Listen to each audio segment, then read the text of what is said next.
Alors, bienvenue à cette intervention. Je m'appelle Christian, je suis chercheur à l'EPFL et aussi à la Haute École Pédagogique du Tessin. Et aujourd'hui, je vais vous présenter le microbit. C'est un petit outil pour apprendre sur l'électronique et la programmation. Et je vous donne une petite perspective, un petit panoramique sur ça. Pour commencer, je voudrais vous donner un petit résumé de ma biographie académique, pour comme ça vous sachiez qui je suis et pourquoi est-ce que je fais cette intervention. Alors moi, j'ai fait tous mes études à Zurich. Alors là-bas, je suis germanophone. J'ai fait mon bachelor master en ingénierie électrique à Zurich. Et puis, de 2017 à 2020, j'ai fait un doctorat en robotique éducative à l'EPFL, dans le laboratoire du professeur Mandada, l'inventeur du robot Timio. Et le doctorat, c'était aussi une collaboration avec l'Haute École Pédagogique du Tessin, alors SUPSI et DFA. J'ai fini mon doctorat il y a un an maintenant, et maintenant je suis un chercheur toujours à l'EPFL et à la SUPSI en même temps. Et en plus, depuis 2018, je suis encore en cours pour obtenir un certificat d'enseignement à l'ETH à Zurich pour pouvoir enseigner dans les écoles professionnelles, l'école de métier. Pendant mon doctorat, j'ai fait plusieurs projets. Alors, je vous montre quelques projets. C'était toujours lié à la robotique. Vous voyez ici, il y a beaucoup de projets sur le Timio. Alors, le premier, c'est l'activité Timio tondeuse. Je sais pas si peut-être vous avez déjà vu. Là, l'idée, c'est de programmer un Timio pour qu'il passe sur les différents champs dans ce jardin. Et puis aussi, l'idée ici, c'est de développer les compétences liées au computational thinking. Et puis, ouais, on a développé cette activité. Et puis, ici à droite, il y a aussi une autre activité, ce qui est le Timio Escape Room, Escape Game, que moi aussi j'ai développé pendant mon doctorat. Vous voyez que j'ai travaillé beaucoup sur le développement des différentes activités liées à la robotique. Et puis en bas, vous voyez aussi un autre projet où j'ai développé en interface de programmation tangible. Alors là, on a des pièces du carton et papier qu'on peut mettre ensemble et en faisant ça, on peut en fait programmer le robot Timio. Là, on utilise une webcam externe pour puis pouvoir capter ce qui est sur la table et puis l'envoyer au Timio. Et après ce projet-là, j'ai continué avec ce projet aussi sur la programmation tangible et j'ai en fait intégré un autre robot, ce qui est le Cré-Robot, que vous voyez ici en bas à droite. Et là, le Cré-Robot, là, c'était la première fois que j'ai travaillé avec le microbit. Et là, on a essayé de aussi avoir un robot que les enseignants et aussi les élèves peuvent construire eux-mêmes. Et c'était ça le début, mon début avec le microbit. Et puis, j'ai continué à travailler avec le microbit. Et c'est pour ça que, comme aujourd'hui, j'ai le plaisir de vous montrer un peu qu'est-ce que c'est le microbit et comment ça marche. Alors, mais pour commencer, j'ai déjà un petit sondage pour vous, juste pour comprendre. Normalement, vous devrez voir le sondage maintenant et puis répondre à la question. En fait, j'ai mis les questions en anglais, mais normalement, ça devrait jouer.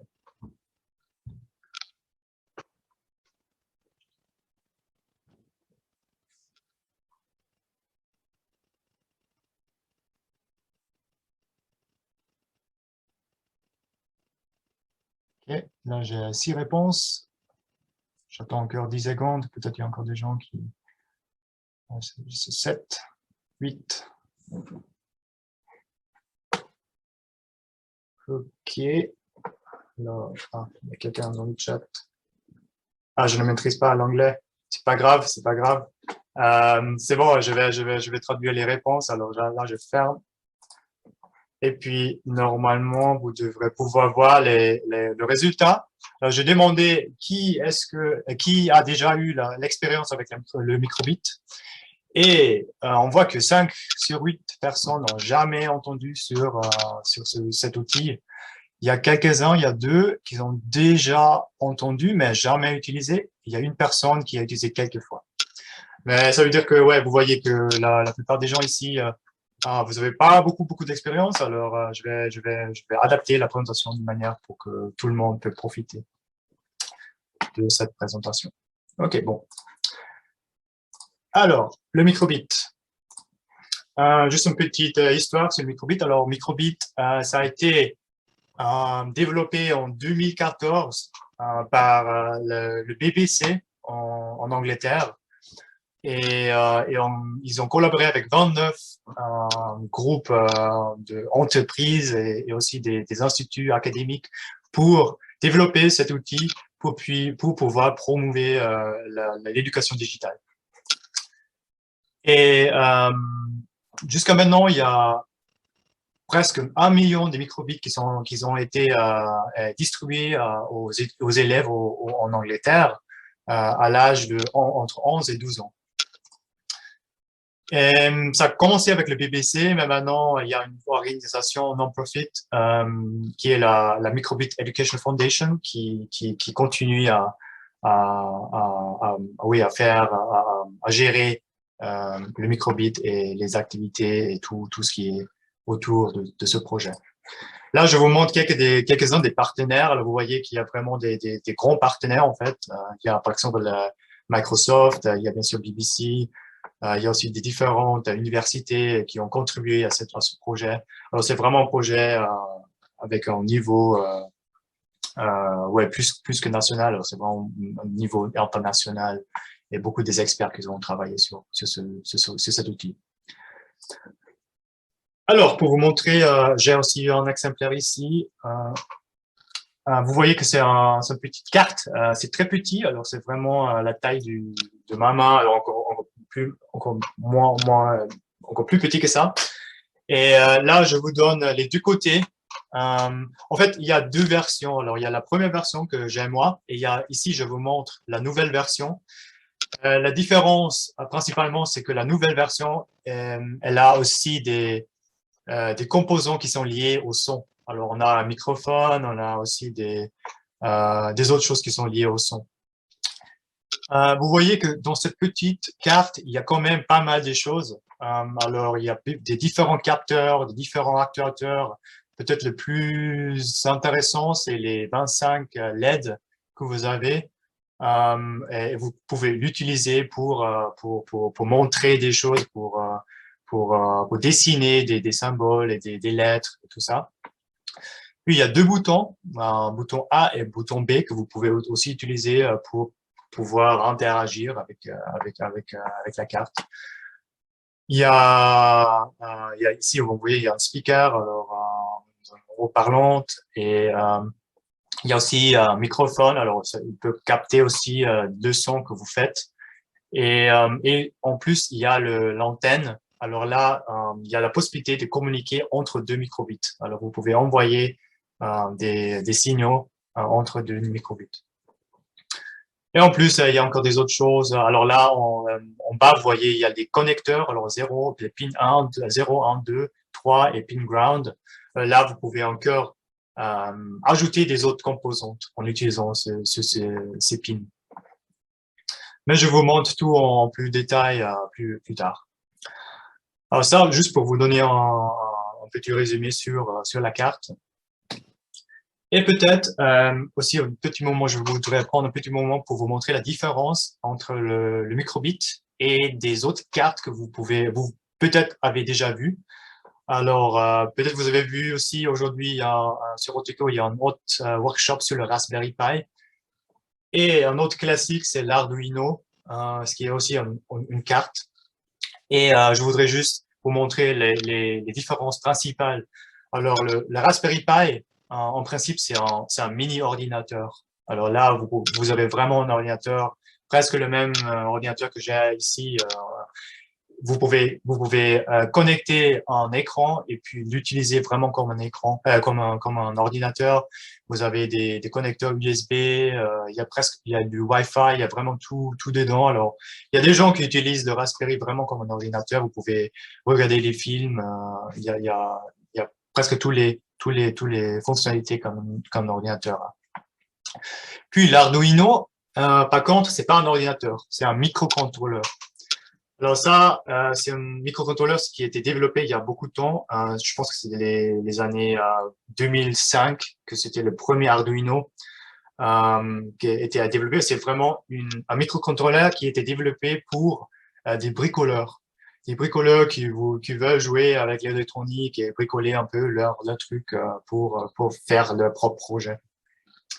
Et là, par exemple, vous pouvez pas automatiquement connecter un écran et l'utiliser comme un ordinateur. C'est vraiment pour les gens qui veulent jouer avec les composantes électroniques, les mettre ensemble et puis créer leur petite machine ou leur petite projet. Vous voyez aussi la différence entre les prix. Alors, il y a aussi des différentes versions de Raspberry Arduino qui sont un peu plus limitées ou qui ont plus de features. Là, je vous montre les deux versions de base. Mais si on compare ça maintenant avec le microbit, alors vous voyez que le microbit, en fait, c'était le premier qui était fait pour l'éducation, vraiment fait pour l'éducation. Alors là, les gens, ils ont vraiment designé cette carte pour l'usage dans l'éducation. Pour le Raspberry et l'Arduino, après, il y avait des gens aussi qui ont développé des activités pour l'utiliser dans l'éducation, mais à la base, les deux sont pas faits pour l'éducation. Par contre, le microbit, c'est fait pour l'éducation. Et là, c'est aussi, vous voyez qu'il y a tout sur la carte déjà. Alors, vous avez tous les actuateurs et senseurs, capteurs que je vous ai montré. C'est déjà sur la carte. Alors, faut rien, en principe, faut rien encore ajouter pour pouvoir faire des activités avec. Par contre, l'Arduino, là, comme ça, vous pouvez pas faire beaucoup de choses. Il faut encore avoir des différentes composantes que vous ajoutez pour pouvoir vraiment faire des projets, réaliser des projets. Il y a aussi encore des autres cartes qui sont similaires au microbit. Par exemple, les Calliope, je ne sais pas si vous avez vu. En fait, les Calliope, c'est presque la même chose.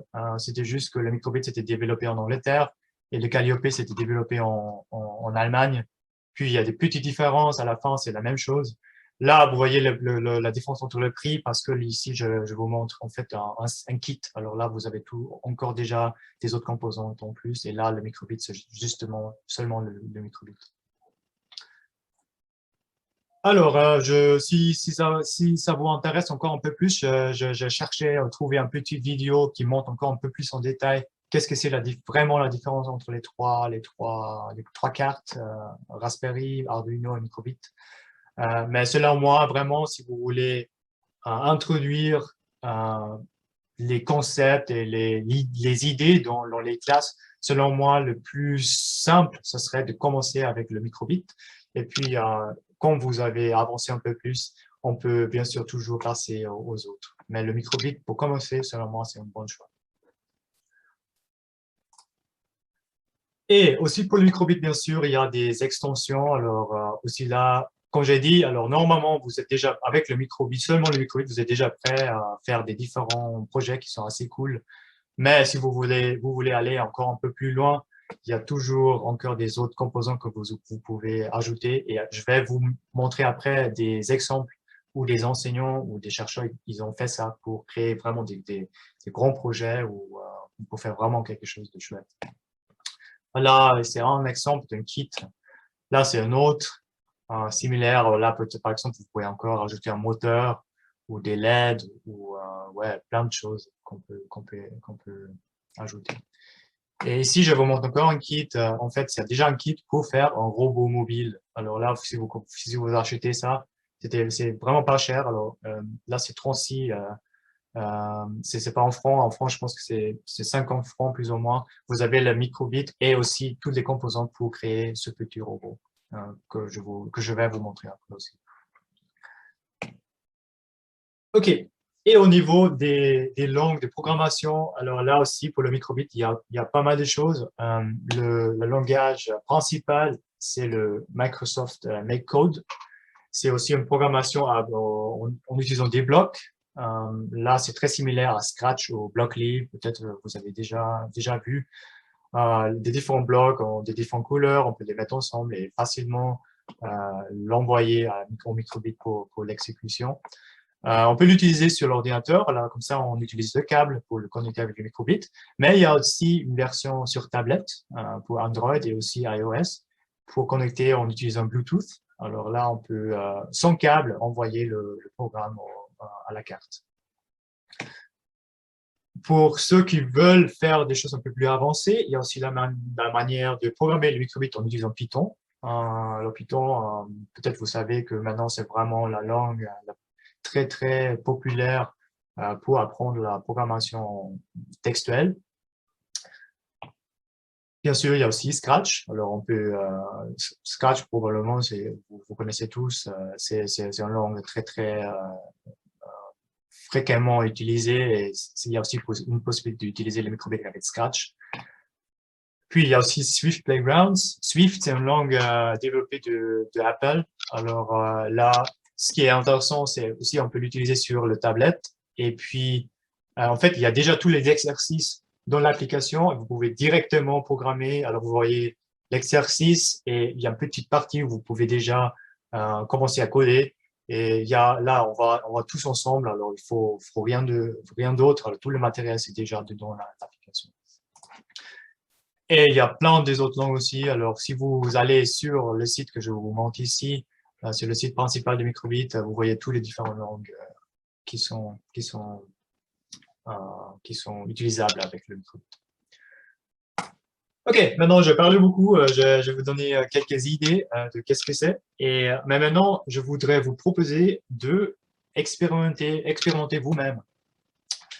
En principe, il y a un simulateur du microbit online. Alors, je vous donne le lien. Je vais encore le copier dans le chat, comme ça vous allez directement sur le site. Je vais vous faire un petit démo sur le site et après, je vous donne 5 minutes, 10 minutes pour explorer un peu l'interface et voir ce qui se passe avec ce microbit. Alors, là, j'ai déjà ouvert le page. Est-ce que vous voyez le page? Je peux avoir un... Super. Alors, si vous entrez, je vais le déjà mettre dans le chat, le lien. Vous arrivez sur cette page. Puis, la première chose que vous pouvez faire, c'est de changer la langue. Alors là, à droite, vous avez un langage. Vous pouvez choisir entre tous les différentes langues qui existent. Alors, je vais choisir le français. Et puis, l'interface va changer. Et il y a cette petite annonce, mais ça fait rien. On va juste aller à continuer. Et puis, vous avez les différentes activités que vous pouvez faire. Alors, maintenant, je vous laisse choisir, mais je vous donne le conseil de peut-être commencer avec les tutoriels, parce que ça, c'est le plus simple et ça vous donne déjà des indications quoi faire. Par exemple, on pourrait faire, faisons le name tag, par exemple. Alors, je clique sur name tag. Et puis, il ouvre un truc. Alors, ici, on peut déjà regarder une vidéo qui explique ce qui se passe. Et vous avez aussi les tutoriels, mais je pense que pour l'instant, vous pouvez juste aller directement au tutoriel. Et il y a des tutoriels pour mes codes, pour Python et aussi pour JavaScript. Alors là, je commencerai avec le bloc. Alors, je clique sur démarrer le tutoriel.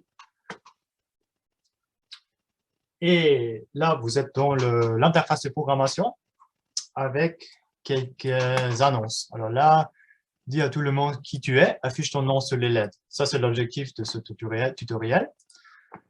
Et puis, ici en haut, vous voyez toujours déjà les instructions. Alors là, il vous donne vraiment toutes les instructions que vous devez faire. C'est vraiment structuré. Alors là, place le bloc afficher texte dans le bloc toujours pour le répéter en boucle. Change le texte avec ton nom. Alors là, je peux juste cliquer sur le bloc. Je vais changer mon nom. Puis, je peux aller au prochain pas. Jette un œil au simulateur et assure-toi qu'il affiche bien ton nom sur l'écran. Et vous voyez que ici à gauche, vous avez déjà le simulateur du microbit et il s'affiche déjà mon nom en passant les différentes lettres. Puis, place plus de blocs affiche texte pour créer ta propre histoire. Là, on peut peut-être mettre un autre bloc. Alors, je mets Hello et Christian. Alors là, normalement, si je relance la simulation, maintenant, il va commencer avec Hello et il va continuer avec Christian. Voilà.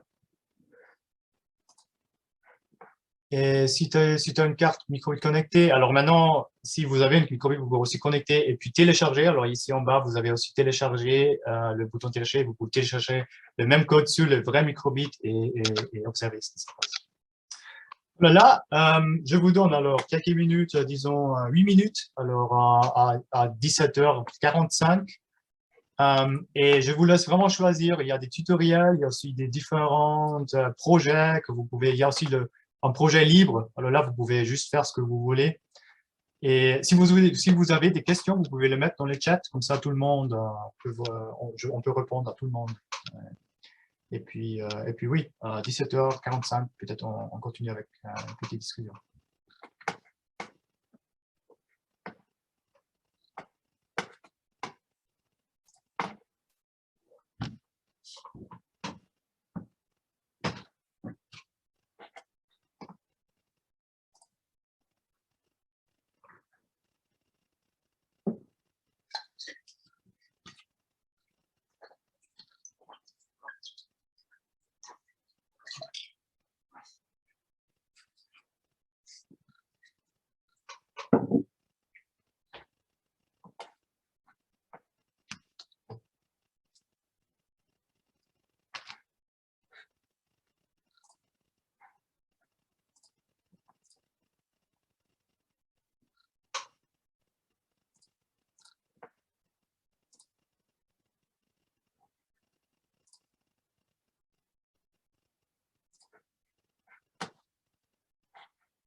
Je vais mettre un petit sondage. Si vous êtes déjà prêt, vous pouvez juste mettre que vous êtes prêt. Comme ça, on peut continuer. Si vous avez encore besoin de quelques minutes pour continuer, mettez ça comme ça on sait.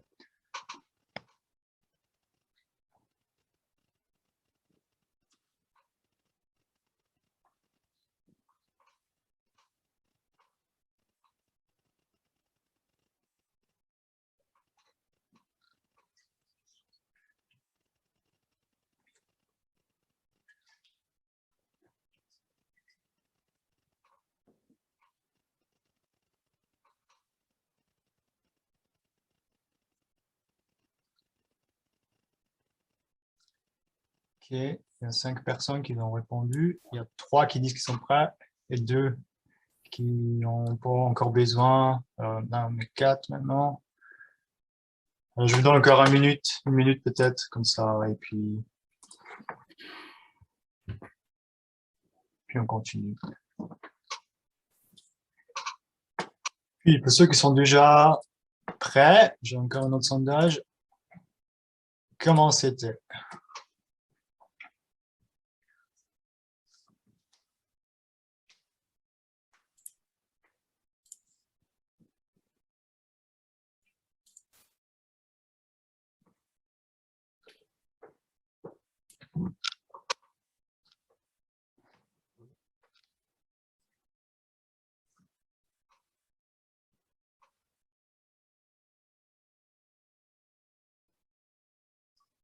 Ok, j'ai 6 réponses.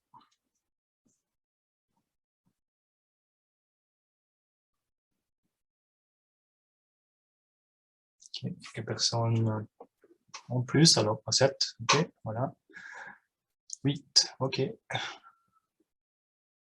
Alors, je vais partager les résultats, comme ça vous voyez aussi. Alors, il y a 3 personnes qui trouvaient l'activité un peu difficile, il y a 4 qui trouvaient facile et une personne qui trouvait très facile. Est-ce que vous avez des questions en concret? Il y a Florie qui crie très facile. Ma fille de presque 6 ans a essayé le tutoriel pour allumer le cœur et elle a beaucoup aimé. C'est cool, c'est cool. Euh, Est-ce qu'il y a encore peut-être les personnes qui trouvaient difficile? Est-ce que vous avez des questions en concret ou sinon, il y a aussi un petit moment après. Alors après que je continue, on peut encore discuter un peu plus. Mais c'est juste. Alors moi aussi, je trouve normalement, je trouve très intuitif. Spécialement la programmation avec l'interface virtuelle. Alors là, avec les simulateurs, on peut déjà explorer un peu. Et puis, si vous avez vraiment la carte, la vraie carte, vous pouvez faire la même chose sur la vraie carte. Et puis, ça, c'est aussi chouette de vraiment voir sur la carte. Alors là, il faut juste cliquer sur télécharger, alors connecter le microbit avec le câble et puis télécharger sur la carte et ça va marcher de la même manière. OK. Oui, un peu plus de temps, bien sûr, mais là, avec l'atelier qu'on a, je voudrais juste vous donner une petite idée de qu'est-ce qu'on peut faire, mais bien sûr especiellement au début, on a toujours un peu plus de temps pour, pour se comprendre où trouver les différents blocs et tout ça. OK, je vous donne encore quelques indices où vous pouvez trouver encore des autres ressources. Alors, déjà, sur le site officiel des Microbit, il y a pas mal de choses.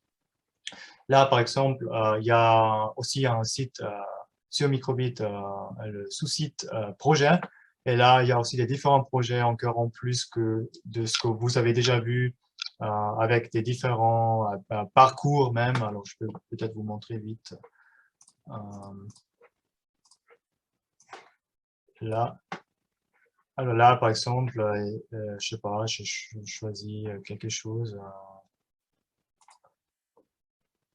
Voilà, il y a toute l'explication, il y a aussi même déjà le code intégré qui s'affiche. Euh, ça bouge normalement, mais ça prend du temps. Et puis, il y a aussi, en fait, il y a des leçons qui sont déjà faites, où vous avez vraiment le parcours pour comment expliquer les choses et comment structurer une leçon en utilisant le microbit. Puis, pour ceux qui sont intéressés à Python, il y a la même chose aussi pour Python. Alors, il y a une deuxième page, vous pouvez aller, et là, il y a toute l'explication sur comment, des tutoriels aussi pour comprendre comment utiliser le microbit avec Python. Et ce qui est cool aussi avec microbit, c'est comme, vu que c'est vraiment une carte qui est pas mal utilisée et vraiment en Angleterre, mais maintenant aussi en Europe, il y a vraiment une communauté avec des gens qui ont déjà posé peut-être des questions que vous avez maintenant, ou vous pouvez y aller et puis chercher peut-être des questions qui ont été déjà posées et peut-être vous trouvez déjà la solution, la réponse à cette question. Et là aussi, c'est sur le site officiel de Microbit. Alors, il y a un site support et là, vous trouvez des différentes solutions. Et pour finir, je voudrais vous montrer aussi des vrais projets qui ont été faits, que vous trouvez aussi sur Roteco, en fait. Et pour faire ça, alors, vous pouvez juste aller sur Roteco. Là, je suis déjà dans mon compte. Et vous pouvez aller sur Activités. Et puis, il y a la possibilité de chercher pour les activités liées au microbit. Et ici, je peux juste mettre comme mot microbit. Et si ça vous intéresse, vous pouvez aussi mettre tout dans toutes les langues. Alors là, vous avez vraiment tout. Et ça s'affiche vraiment tous les différents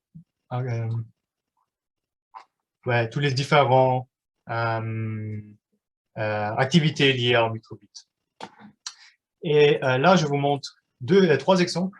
Alors là, il y a un exemple qui a été fait par Mint et Pepper, un collaborateur aussi de Zurich. Eux, ils ont fait en jeu ciseaux, pierre et papier avec microbit. Je vous mets aussi en vidéo, alors peut-être je vous montre vite, comme ça vous avez une idée de qu'est-ce que c'est. C'est pas exactement la même chose qu'ils ont fait, mais c'est similaire. Alors là, on a programmé un microbit. This is how a rock paper system Et là, en fait, alors, je vous montre. Là, on peut tourner le microbit. Et chaque fois qu'on tourne, ça monte un des symboles. Alors là, c'était la pierre, je pense. Là, c'est le papier. Et puis, si vous avez deux personnes qui ont le même microbit avec ce programme, vous pouvez juste jouer le jeu. Et c'est ce qu'ils ont fait ici. Alors là, on a papier et ciseaux, je pense. Alors, ciseaux gagne. Un autre exemple, ce qui est en fait très, très intéressant avec le microbit aussi, si on compare avec les Timio, par exemple, c'est l'aspect du making, de construction, de bricolage. Ce qu'on a un peu plus avec les microbits que, par exemple, avec les Timio. Bien sûr, avec les Timio, on peut toujours aussi bricoler des choses, mais pour le robot, il n'y a pas beaucoup de choses qu'on peut faire. Par contre, avec les microbits, ici, il y a un exemple de Dorita Saf, aussi une chercheuse en Saint-Gall. Et avec des classes, ils ont fait un petit parcours de mini-golf. Et là, je vous montre aussi l'exemple. Là, ils ont construit le parcours de mini-golf en utilisant du carton. Et ils ont mis des différents capteurs et moteurs pour faire bouger aussi ce parcours. Et c'est une des choses qu'on peut aussi faire. Là, vous voyez qu'ils ont utilisé une extension, en fait. Une des extensions que je vous ai montrées pour avoir des moteurs, pour avoir des différentes choses qui bougent. Et avec des lumières aussi.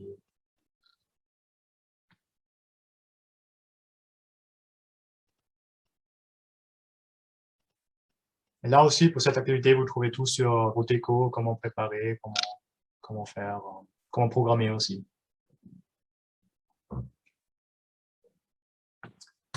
OK.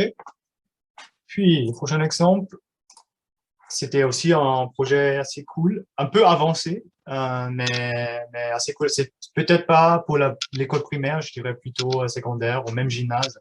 C'était de mon collègue Amaury qui a utilisé le microbit pour créer un vrai robot mobile. Et là, il a fait deux exemplaires, un peu plus simple et un peu plus propre, à gauche et à droite un autre avec un capteur en plus qui est beaucoup plus avancé. Je vous montre les vidéos pour vous montrer les différences. Alors là, le premier, ce qui est le plus simple, et là, il a même utilisé une deuxième microbit pour le contrôler. Alors là, ce que je vous ai dit, il y a la manière de faire communiquer deux microbits. Et là, avec le gyroscope qui a dedans, il peut faire bouger le robot dans les différentes directions, dépendant de l'inclinaison de l'autre microbit. Ça, c'est un robot un peu plus simple, mais ça, déjà, pour le corps, pour le fabriquer, il a, ici. Pour le corps, il a aussi fait un peu avec la coupeuse à laser. Alors là, ça devient un peu plus avancé. Et le deuxième aussi, là, il a utilisé la coupeuse à laser. Mais là, il a encore ajouté un capteur de distance qui reconnaît un obstacle. Et dépendant de l'obstacle, le robot va changer la direction de son mouvement. Et là, par exemple, il y a un petit labyrinthe dans lequel le robot peut chercher le bon chemin. Là, bien sûr, ça, c'est vraiment déjà quelque chose de plus avancé. Là, je pense qu'il a aussi utilisé Python comme langue de programmation pour l'implémenter. Mais juste pour vous montrer ce qui est possible. Et là aussi, vous voyez qu'il a aussi utilisé l'extension pour pouvoir créer ça. Ok, le dernier exemple que je veux vous montrer, c'est un projet que moi, j'ai fait moi-même, en fait. Et c'était un peu basé sur l'idée de Amaury. Et je voudrais faire quelque chose de similaire, mais un peu plus simplifié. Et là, par exemple, je n'ai plus utilisé la coupeuse à laser, mais je suis allé à utiliser le carton comme matériel de construction. Comme ça, tout le monde, en principe, peut aussi essayer de le faire. Et aussi, les fonctionnalités sont un peu plus simplifiées, mais je vous montre maintenant une vidéo où on peut voir comment on peut construire ce robot.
Et voilà, ça juste comme petit exemple pour vous montrer qu'est-ce que c'est possible aussi avec le microbit. Alors là, c'était une version pour comment créer un petit robot mobile en utilisant le microbit, en utilisant aussi des matériels qui est pas super cher, qui est accessible, en fait, du carton. Bien sûr que les composantes électroniques, il faut quand même, alors les petits moteurs et tout ça. Ça, j'ai pris d'une des extensions que je vous ai montré, l'extension avec le robot. Mais puis après, on est allé pour le carton pour faire pour faire le corps du robot, parce que comme ça, on a aussi un peu plus de liberté et un peu plus l'aspect du bricolage, ce qui est cool parce qu'il y a aussi un peu plus la partie créativité et art dans cette activité. Et on a fait ça déjà avec des enfants de 10 ans et ça marchait quand même pas mal. Bien sûr, peut-être il y a des parties où il faut quand même réfléchir comment faire. Par exemple, si on doit couper le carton, est-ce qu'on peut peut-être aider à eux un peu pour le préparer, mais en principe, c'est quelque chose qui fait ça. Bon, alors c'est presque 18 heures. Alors, je vous propose, si vous avez n'importe quelle question, vous pouvez la demander, vous pouvez le mettre dans le chat, vous pouvez aussi activer votre microphone, me demander directement. Salut Mathieu.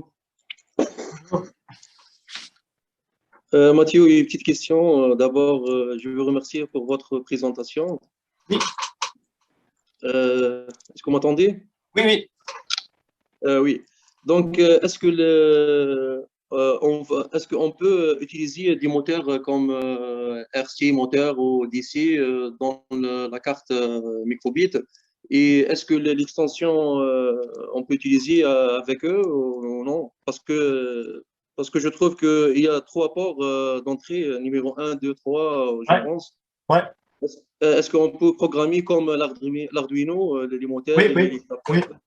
Alors là, avec le microbit à la base, c'est un peu difficile, mais si vous achetez l'extension, alors vous aurez ce truc où vous pouvez mettre la carte dedans, ou même ici, c'est la même chose. Alors vous pouvez mettre la carte dedans, et puis vous avez les pins. Et puis avec les pins, ça fonctionne très très similaire à l'Arduino. Bien sûr, là, maintenant, il y a même des tutoriels comment connecter des moteurs RC. Puis, la seule chose que vous devez regarder aussi, c'est la batterie, en fait. Alors, il faut peut-être une source externe pour le moteur. Peut-être parce que le microbit est quand même limité avec le voltage qu'il donne.